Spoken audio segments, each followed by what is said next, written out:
할렐루야.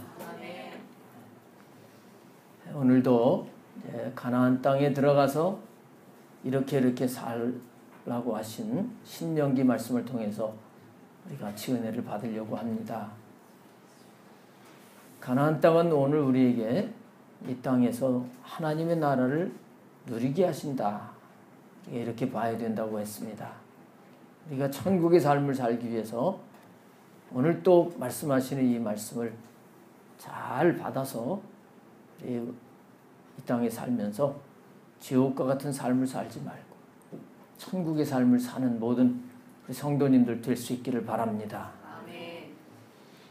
오늘 13절 말씀을 보게 되면 너는 내 하나님 여호와 앞에서 완전하라, 이렇게 말씀을 하십니다. 우리에게도 말씀하시는 거예요. 하나님 앞에서 너는 완전하라.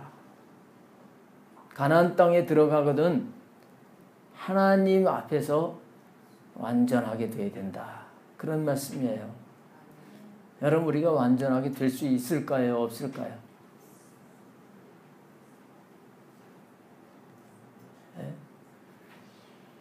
우리 하나님이 될 수도 없는, 택도 없다고 그러죠. 택도 없는 것을 우리에게 명령을 하실까요? 아니에요.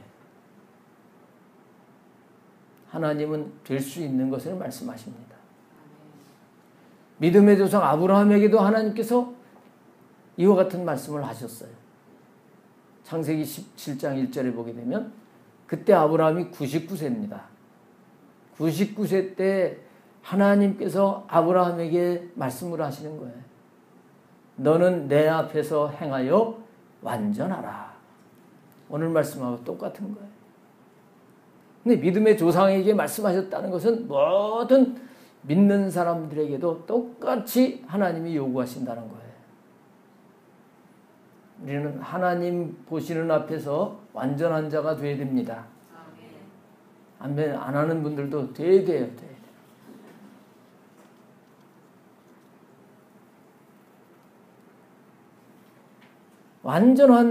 완전한 삶을 살 수 있는 그런 자가 되기를 원하시는 것이 하나님의 뜻이에요. 그거 율법적인 것 아닙니까? 그럴지 모르겠는데 신약에 와서도 하나님은 우리에게 완전하기를 원하십니다. 우리 예수님께서 너희 아버지의 온전하심과 같이 너희들도 온전하라 그러셨죠. 그 온전이라고 하는 말과 완전이라고 하는 말이 의미가 같은 거예요. 우리 아버지와 같이 우리들도 온전하라는 거예요. 이것이 하나님의 뜻이기 때문에요. 사도 바울은 골로새서 1장 28절에 보게 되면 내가 너희를 완전한 자로 세우기 위한다는 거예요. 완전한 자로 성도들을 세우려고 힘을 다하여 수고한다. 사도 바울은 이렇게 말하고 있습니다. 우리들도 하나님 앞에 이렇게 완전한 자가 되기 위해서 힘써야 돼요. 사역자들은 완전한 자로 세우기 위해서 힘써야 되고 성도들은 완전한 자가 되기 위해서 힘써야 됩니다. 왜? 그렇게 되어질 때에 가나안 땅에 들어가서 거기서 누림을 얻기 때문에 그런 거예요. 그러면 어떻게 해야지 우리가 완전할 수가 있는가 하는 것인데 하나님은 다 방법을 가르쳐 주셨어요. 그리고 은혜를 베풀어 주셔서 되게 하시는 분이십니다. 오늘 1절부터 이제 8절 말씀에는 여기 레위인들의 규례에 대해서 말씀을 하고 있어요. 가나안 땅에 들어가서 레위인들은 이렇게 해야 된다 하고 말씀하시는 부분인데 오늘 하나님 앞에서 완전하라고 하는 일은 이 주제에 맞춰서 연결을 해보면 우리가 하나님 앞에서 완전하게 살기 위해서는 레위인과 같이 살면 돼요. 레위인들, 제사장들은 이스라엘 백성 전체의 모델이 되는 사람들입니다. 하나님이 그걸 원하셨던 거예요. 저들이 하나님을 섬기는 것을 보고 너희들도 그렇게 해라. 하나님의 의도가 거기 있습니다. 이렇게 모델로 세워주시는 사람들, 이런 사람을 가지고 구별된 사람들, 뭐라고 할까요? 나시린이라고 해요. 나시린. 제사장이나 레위인들은 나시린입니다. 구별돼서 모델이 될 사람들입니다. 근데 다른 지파인데 나도 하나님을 정말 잘 섬기겠습니다 하고 그런 서원을 하는 사람들은 나시린의 규정에 의해서 절차를 거쳐서 그들도 하나님만 전적으로 섬기는 그런 길을 열어주셨어요. 근데 신약에 와서는 우리 모두가 다 제사장이에요. 아시죠? 우리 모두가 다 제사장. 지난주에 우리가 뭐라 그랬어요? 우리는 왕이다. 왕일 뿐만 아니라 우리는 제사장입니다. 그래서 여기 1절부터의 이 말씀은 오늘 우리에게 하시는 말씀이에요. 자, 한번 보겠습니다. 1절에 보시면 레위 사람 제사장과 레위의 온 지파는 이스라엘 중에 분깃도 없고 기업도 없을지니. 자, 여기까지만 보면 아유, 나 레위 지파 그거 안 할래. 기업도 없고 돌아갈 거 없다는 거예요. 왜냐? 그들은 여호와의 화제물과 그 기업을 먹을 것이라. 하나님이 따로 띄워주시는 땅이라든지 농토 이런 것들은 없지만 하나님 앞에 드려진 그 재물을 먹을 것이다. 이렇게 말씀을 하시고 있습니다. 그러면서 2절 말씀에 그들의 형제 중에서 기업을 가지지 않을 것은 왜 기업을 따로 안 주시느냐? 여호와께서 그들의 기업이 되심이니 그들에게 말씀하심과 같으니라. 제사장과 레위인들의 기업은 뭐라고요? 여호와께서 그들의 기업이 되신대요. 여호와께서 기업이 되신대요. 여러분, 우리가 완전하기 위해서 먼저 되어져야 될 것이 하나님이 나의 기업이시다. 이게 되어져야 됩니다. 주님이 나의 기업이시다. 이게 되어져야 됩니다. 자, 기업 그러면 실제 기업체를 경영하지 않는 분들은 좀 감이 멀 수도 있어요. 근데 한번 생각해 보세요. 세상 사람들이 기업을 가지고 있다. 기업을 가지고 있다 할 때 그 기업에 대해서 잘 알까요? 잘 알까요? 그 기업에 대해서 잘 알. 오늘 기도 인도하신 우리 유집사님 슈퍼마켓을 경영을 하시는데 그것에 대해서 훤하실 거예요. 어디 뭐가 있고 아시죠? 네. 훤히 알아.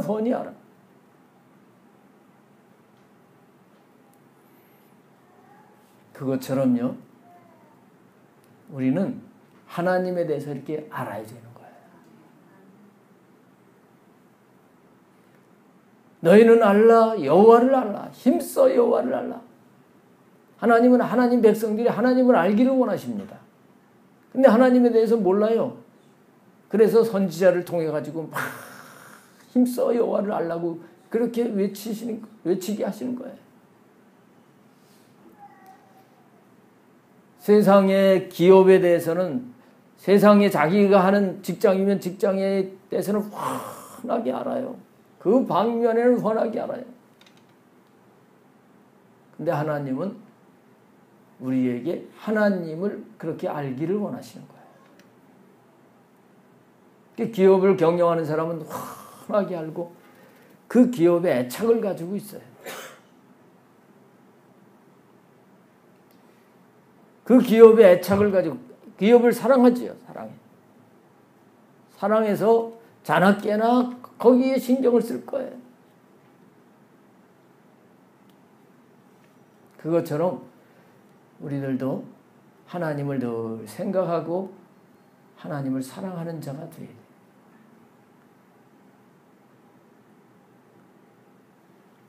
그리고 그 기업에 나가가지고 일을 하듯이 우리는 늘 하나님을 사랑하는 가운데 하나님의 뜻에 맞춰서 사는 삶을 살아야 됩니다.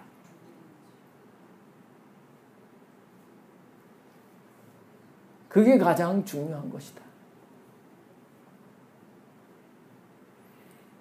레위인들과 제사장들은 그렇게 살았어요. 그렇게 살았어요. 우리가 지금 구약의 제사장들처럼 제사를 지내고 그거는 하지 않지만 우리의 삶 속에서 레위인과 제사장들이 하나님을 섬기는 일에 집중을 한 것처럼 우리가 하나님이 나의 기업이신 걸 알고 그렇게 기업으로 모시고 사는 삶이 되어야 되는 것이다. 하나님 마음에 쏙 들었던 사람 있죠. 구약에서 누구예요? 다윗이에요. 하나님 마음에 합한 사람이다. 이 다윗은 하나님을 기업으로 모셨던 사람이에요. 시편 16편 5절에 보게 되면 여호와는 나의 산업이시요 나의 자네 소득이시니 이렇게 고백을 합니다. 그 산업이라고 하는 게 기업이라는 거예요.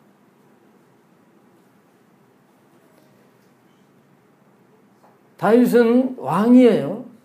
근데 다윗은 레위 지파가 아니에요. 제사장이 아니죠. 왕이에요.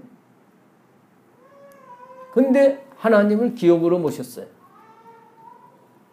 여기 레위 지파에게만 하나님이 나의 기업이라 이렇게 살라고 하신 게 아니에요. 가나안 땅에 들어가서 다윗은 하나님을 나의 기업이십니다. 이렇게 모시고 살았던 것입니다. 자, 이렇게 됐을 때 다윗이 손해를 봤어요. 이렇게 하나님을 기업으로 모시고 살던 다윗의 시대 때는 평화가 왔습니다. 전쟁을 할 때마다 하나님이 늘 이기게 하셨습니다. 가는 곳마다 이기게 하셨다 그랬습니다. 점점 잘 되게 하셨다는 거예요. 할렐루야. 왜냐하면 하나님을 기업으로 모시고 살면 그 하나님께서 그의 삶을 주관하시기 때문에 그런 거예요. 근데 우리는 얄팍하게 해서 하나님 앞에 전력을 기울이면 손해가 날 것처럼 계산하는데 그게 똑똑한 게 아닙니다. 아마 여러분들 가족 가운데 믿지 않는 가족들은 이런 얘기를 할 거예요. 이런 얘기. 여보, 당신 교회 가는 건 괜찮은데 너무 깊이 빠지지는 말라고. 교회에 뭐 강물이 있는지 빠진대. 그러면 한번 오시라고 그러세요. 우리 교회 한번 와보라고. 빠진 물이 있나 어디. 기껏 해야 주방에 수돗 물고. 빠질 데가 없다 그래.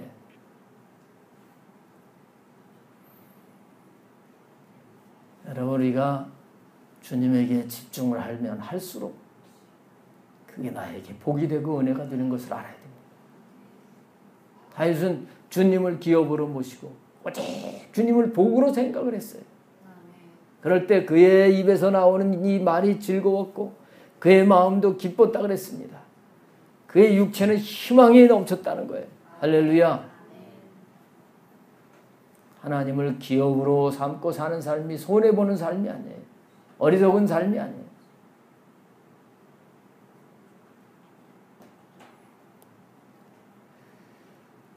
여러분들의 모든 인생을 하나님 앞에 모두 맡기고 그리고 그 하나님 마음에 드는 자가 되기 위해서 전심전력을 다할 수 있게 되시기를 바랍니다. 우리 신앙생활은 이제 주일이면 교회 왔다 갔다 하고 하는 것, 뭐 교회 빠지지 않으니까 나는 이러면 됐지. 그게 신앙생활이 아니에요. 그런가 하면 교회를 다니면서 내가 원하는 것 이것 이루어졌으면 좋겠다. 기적이 나타났으면 좋겠다. 그게 신앙생활이 아니에요.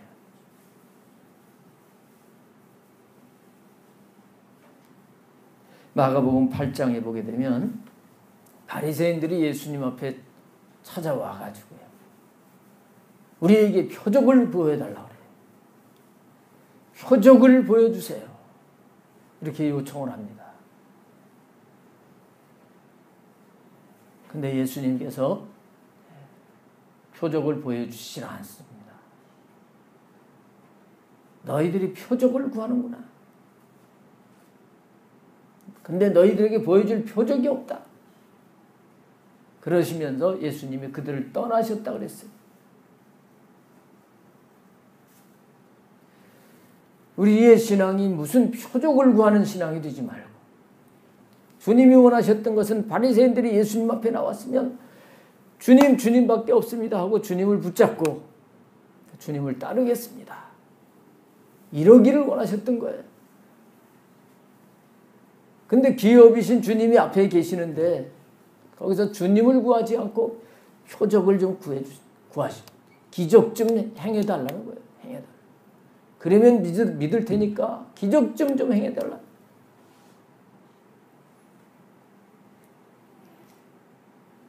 거기서 예수님이 그래? 그러면서 기적을 뿅 하고 기적을 행해 주시고 봐 믿어 이렇게 하시지 않고요. 표적을 보여주시지 않고 떠나가 버리시고 근본 목적이 잘못됐다는 거예요. 우리 신앙생활의 목적은 주님을 더 가까이 하고 오직 주님을 사랑하고 주님으로 살기 위해서 힘써 달려가는 것이 되어야 됩니다. 아멘. 할렐루야. 아멘. 신약에서 주님 마음에 든 사람 첫 번째 꼽으면 누구예요? 사도 바울이죠. 사도 바울이 그렇게 살았단 말이에요. 다른 것은 다 배설물로 여기고 오직 그리스도를 얻고 그 안에서 발견되려고 했다. 기업에 전념을 해가지고 요즘 경기가 안 좋아가지고 이제 은퇴를 한 50세에 은퇴를 많이 한다고 하더라고요. 그래서 기업을 새로 이제 경영을 하는데 자영업을 하는데 80% 이상이 다 실패를 한대요. 전념을 하겠지요. 전념을 하지만 그 기업에 전심전력을 하지만 그게 쉽지 않은 건데 우리는 물론 세상의 일을 전혀 그만두라는 게 아니에요. 어떤 환경, 어떤 직장, 어떤 직업을 갖고 있든지 그 환경 속에서 주님을 나의 기업으로 모시고 그 주님께 집중해서 최선을 다해서 살아가는 은혜가 있기를 바랍니다. 이렇게 하게 되면 내가 사는 것이 아니라 주님이 사시는 것이 돼요. 그럴 때 우리는 주님이 사시기 때문에 완전하신 분은 주님밖에 없으시기 때문에 우리가 하나님 앞에서 보실 때 완전한 삶을 살 수 있게 되는 거예요. 저나 여러분이나 꼬라지가 완전할 수가 없어요. 주님 떠나서는 우리는 아무것도 아니라. 그래서 하나님은 우리 모두가 레위인 제사장처럼 하나님을 기업으로 삼고 살기를 원하시는 것을 깨닫게 되시기를 바랍니다. 아멘. 자, 그 다음에 이제 9절로 넘어와서 한번 보시겠어요? 네 하나님 여호와께서 내게 주시는 땅에 들어가거든 너는 그 민족들의 가증한 행위를 본받지 말 것이니 가나안 땅에 살고 있는 가나안 그 민족들의 가증한 행위를 본받지 마라. 그 가증한 행위는 어떤 것이냐면 우상 숭배하는 것들을 말하는데요. 그의 아들이나 딸을 불 가운데로 지나게 하는 자나 이런 사람들 본받지 말라는 거예요. 자기 아들과 딸을 불 가운데로 지나게 하는데 이게 뭐냐면 밀곰신을 섬기는 거예요. 가나안 족속들 가운데 밀곰신을 섬기는데 자기 자녀를 그 신에게 바친다고 하면서요. 불 속에다가 집어넣는 거예요. 그럼 어떻게 돼요? 죽지요. 죽지. 그렇게 하면 복을 받을 줄 알고 그렇게 하는데 그런 거 절대 본받지 마라. 이거 따라할 분은 여기 없으실 것 같아요. 그 다음에 점쟁이나 기륭을 말하는 자나 요술을 하는 자나 무당이나 이런 자들 절대 받아주면 안 된다는 거예요. 또 진언자나 신접자나 이런 사람들 신이 내려가지고 연두하고 이런 사람들 이런 사람들 점치고 그러는 사람들 박수 초혼자 죽은 영혼을 부른다든지 이 초혼이잖아요. 이런 자들 너희 가운데 용납하지 말라. 이런 일을 행하는 모든 자를 여호와께서 가증히 여기시나니 이런 가증한 일로 말미암아 네 하나님 여호와께서 그들을 네 앞에서 쫓아내시느니라. 가나안 땅에 들어가서 가나안 족속들이 살고 있는데 이스라엘 백성들이 그들을 이제 몰아내야 되는데 이 가증한 하나님이 기뻐하시지 않는 이런 우상 숭배나 각종 하나님이 보실 때 가증한 일을 행하기 때문에 하나님이 그들을 쫓아내 주신다는 거예요. 그러니까 가나안 땅에 들어가거든 그들을 본받아서 이렇게 살지 말아라. 이걸 이제 하나로 말하면 뭐냐면 이방인들의 문화, 그 문화를 그냥 따라가지 말라 그런 말씀이에요. 이들에게 문화라고 하는 것이 어떤 이 삶이 계속 이어가게 되면 그게 문화가 되잖아요. 문화가 돼. 이걸 따라가지 말라는 거예요.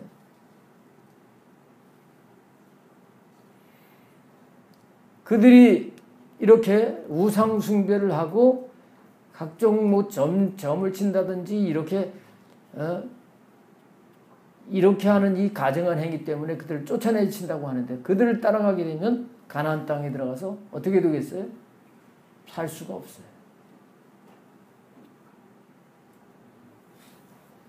자, 오늘 우리가 하나님 앞에서 완전하기 위해서는 세상 사람들하고 다르게 살아야 됩니다. 세상의 문화에 그냥 거기 물들어서 그냥 쓸려 내려가서는 안 돼요. 그래서는 안 돼요. 여러분 할로윈 데이라고 아시나요? 할로윈 데이. 우리나라에도 할로윈 데이 그게 이제 10월 31일 하고 그리고 11월 1일로 그렇게 지키기도 한다고 하는데요. 우리나라에도 이게 많이 들어왔다네. 점점 확산될 수도 있어요. 근데 이 할로윈이라고 하는 것은 가톨릭의 그 어원이 가톨릭에서 나왔다고 합니다. 이 할로윈은 어떻게 생겼느냐 하면 기원전 5세기경에 켈트족들에 의해서 생겼대요.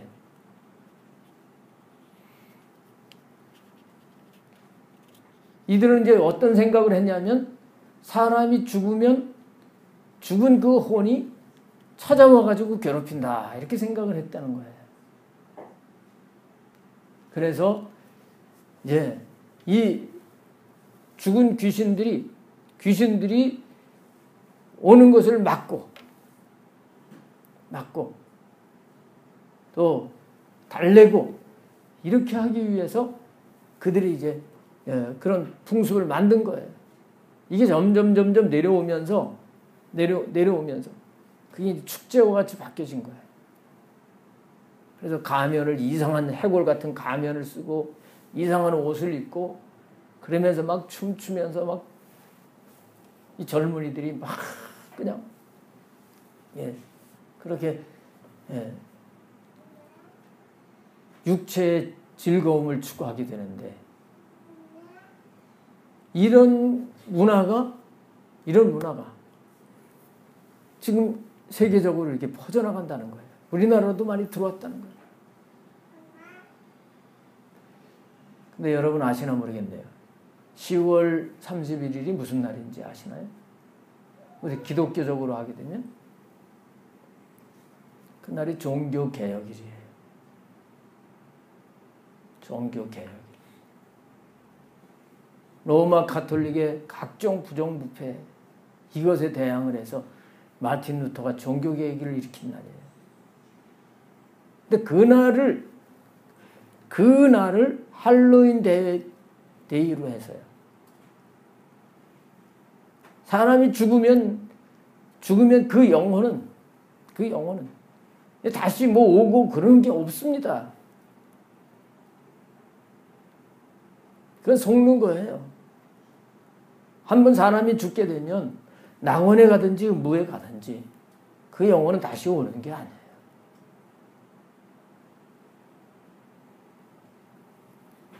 죽은 영혼이 이렇게 저렇게 할 수 있다고 하는 것은 이건 속는 겁니다.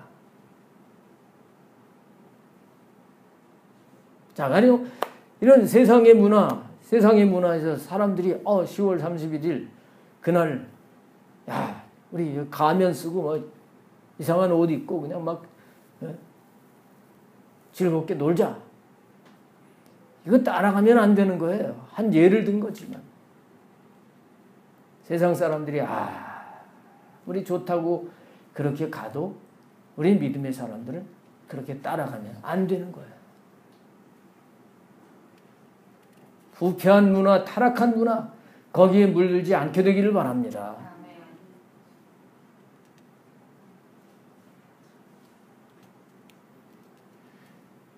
요즘 이 스마트폰 그 중독이 걸린 사람들이 그렇게 많잖아요. 그 스마트폰을 꼭 유용한 걸 그 정보를 찾아가지고 이렇게 얻고 하는데 사용을 하면 얼마나 좋아요. 근데 그게 아니고 게임을 한다든지 아니면 이 영혼을 더럽히는 안 좋은 그거를 본다든지 이 세상 사람들이 이렇게 가는데 우리 믿는 사람들이 그렇게 가면 안 돼. 우리의 눈으로 안 좋은 것을 보게 되면 마치 시궁창물을 마시는 것과 같은 거예요.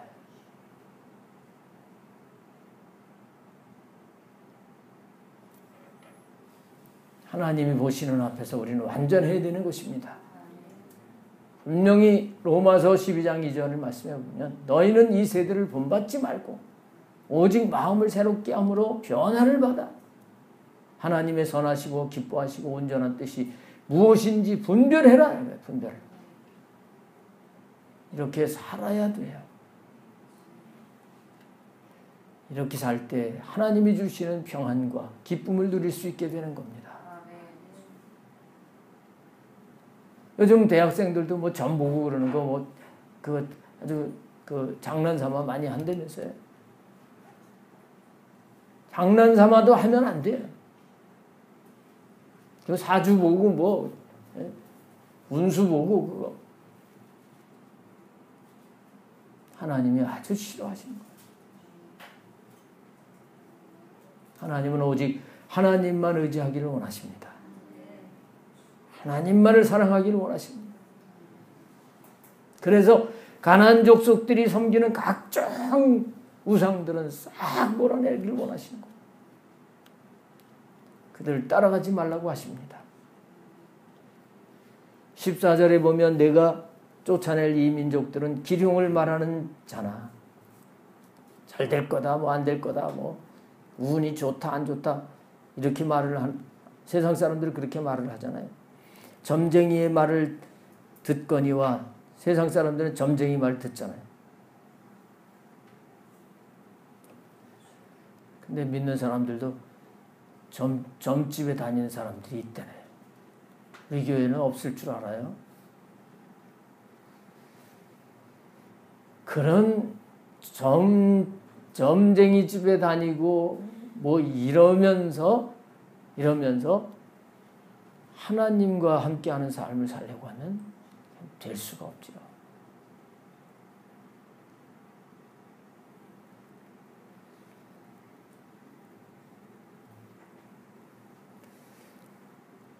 내게는 내 하나님 여호와께서 이런 일을 용납하지 아니하시느니라.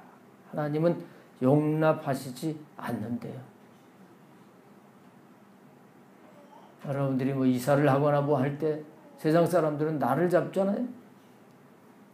그거 날 안 잡아도 돼.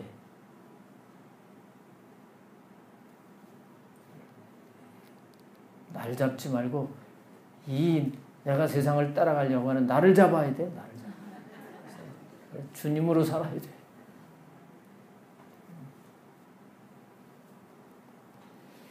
자, 그 다음에 이제 마지막 부분 살펴보겠습니다. 15절부터 22절까지는 하나님께서 가나안 땅에 들어가서 선지자를 세우신대요. 네, 이 선지자에 대한 말씀입니다. 선지자에 대한 규례라 그래요. 이것도 하나님이 주신 법이니까 이것도 우리가 알고 지켜야 되는 거예요. 네 하나님 여호와께서 너희 가운데 내 형제 중에서 너를 위하여 나와 같은 선지자 하나를 일으키시리니 너희는 그의 말을 들을지니라. 여기 나와 같은 선지자 하나라고 하는 것은 지금 이 나는 모세지요. 모세와 같은 선지자 하나를 가나안 땅에 들어가서 세울 텐데 그 선지자의 말을 너희가 들을지니라. 이렇게 말씀하시는 거예요.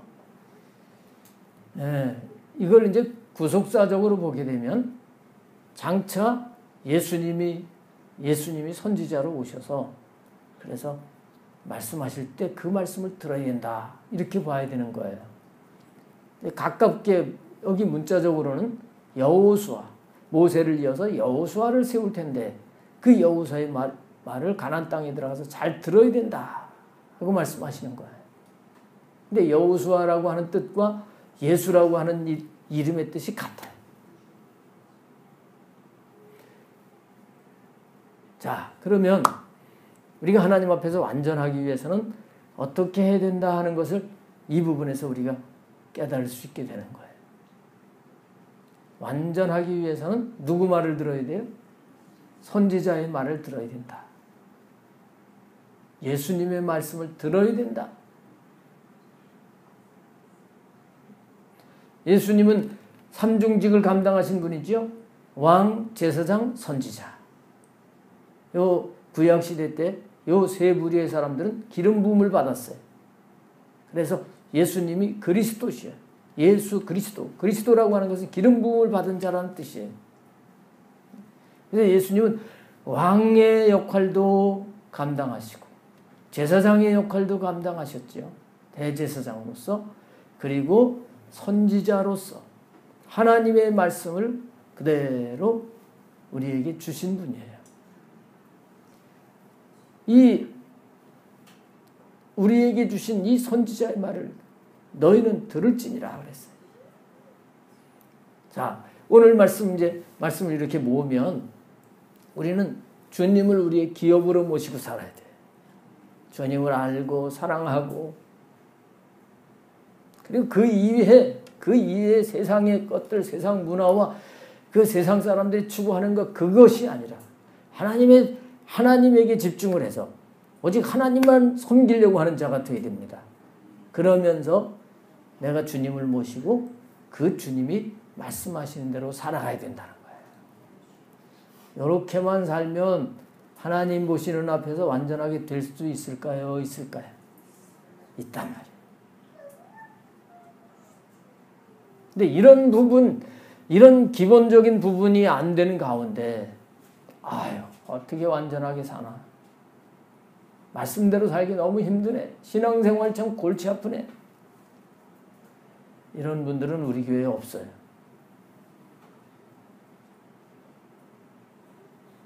그런 식으로 살게 되면 그의 심령에 낙이 있을까요? 하나님의 나라가 없어요. 오늘 말씀대로 살면 가나안이 실제가 되는 거예요. 천국이 누려지는 거예요. 할렐루야. 우리 말씀대로 사는 은혜가 있기를 바랍니다. 19절 말씀을 보세요.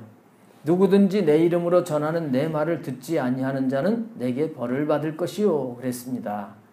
선지자를 세워서 선지자의 입에다가 하나님 말씀을 둔다 그랬습니다. 18절에 보면 그 선지자가 하는 말이 하나님 말씀인데 그 하나님 말씀, 하나님의 이름으로 전하는 말을 듣지 않으면 가나안 땅에 들어가도 벌을 받는데, 그래서 우리가 말씀대로 살지 않으면 내가 하나님 나라 백성이 됐다고 해도 하나님 나라 은혜를 누릴 수가 없음을 말씀하는 거예요. 그 다음에 이제 또 여기에 관련된 말씀인데요. 20절부터 보시면 만일 어떤 선지자가 내가 전하라고 명령하지 아니한 말을 제 마음대로 내 이름으로 전하든지 다른 신들의 이름으로 말하면 그 선지자는 죽임을 당하리라 하셨느니라. 자, 예수님이 참 선지자시지만 그러나 우리들도 또 신약적으로 보게 되면 우리들도 모두 다 선지자가 될 수 있어요. 여러분들도 하나님 말씀을 받아서 다른 사람에게 전달하는 이 사명을 감당을 해야 됩니다. 아멘. 네. 이걸 선지자가 전달하는 과정 속에 하나님이 주시지 않은 건데 하나님이 이렇게 말씀하셨다 하게 되면 그 선지자는 죽임을 당하리라 그랬어요. 자, 우리가 하나님이 주시지 않았는데 하나님 말씀하셨다 이런 삶을 살면 안 됩니다. 이런 삶은.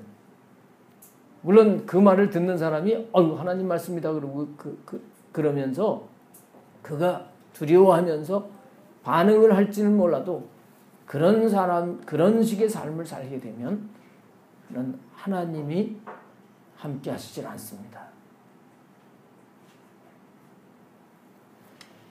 우리는 선지자로서 하나님이 나에게 말씀하신 대로 살고 나에게 말씀하신 것만 하나님이 말씀이다 하고 살아가는 자가 되어야 됩니다. 이 부분을 정확하게 할 수 있어야 되는 겁니다. 예수님의 말씀은 전부 하나님의 말씀이에요. 이 성경에 기록된 말씀이 하나님의 말씀입니다. 이 말씀을 가감하지 말고 그대로 전하는 자가 되어야 되는 거예요. 그게 선지자예요. 그게 선지자예요. 자, 그 다음에 22절 말씀 마지막 절 보시면 만일 선지자가 있어 여호와의 이름으로 말한 일에 증언도 없고 성취함도 없으면 이는 여호와께서 말씀하신 것이 아니요 이렇게 말씀합니다. 그러면 저 선지자가 얘기하는 게 하나님 말씀인지 아닌지 어떻게 알겠느냐? 그런 질문이 그 21절이고요. 어떻게 할 수 있느냐 하면 하나님 말씀이라고 하면 그 말한 일에 증언이 있게 된다.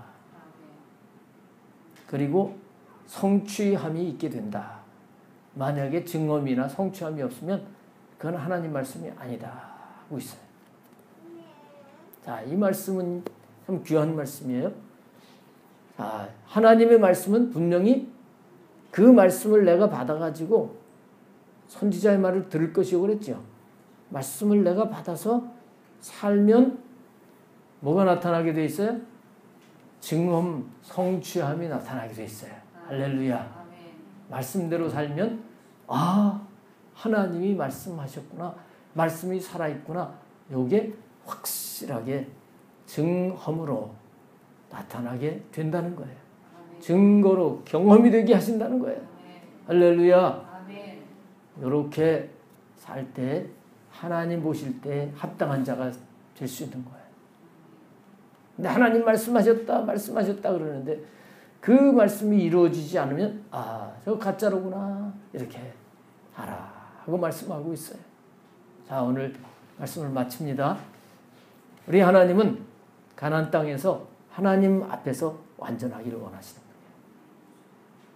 우리가 완전하게 살기 위해서는 하나님을 나의 기업으로 모시고 살아야 돼. 그리고 세상 사람들처럼 그렇게 자신에 속는 그런 삶을 살지 말고 오직 하나님만 섬겨야 됩니다. 그리고 나의 선지자가 되시는 그 주님, 그 주님의 말씀을 듣고 따르기만 하면 하나님 보실 때, 야, 너 완전하다. 하나님이 기뻐하셔서 우리의 심령의 낙을 누리게 하시고 주님 앞에 이를 때 영원한 상급 영광을 받게 하실 것을 믿으시기를 바랍니다. 기도하겠습니다.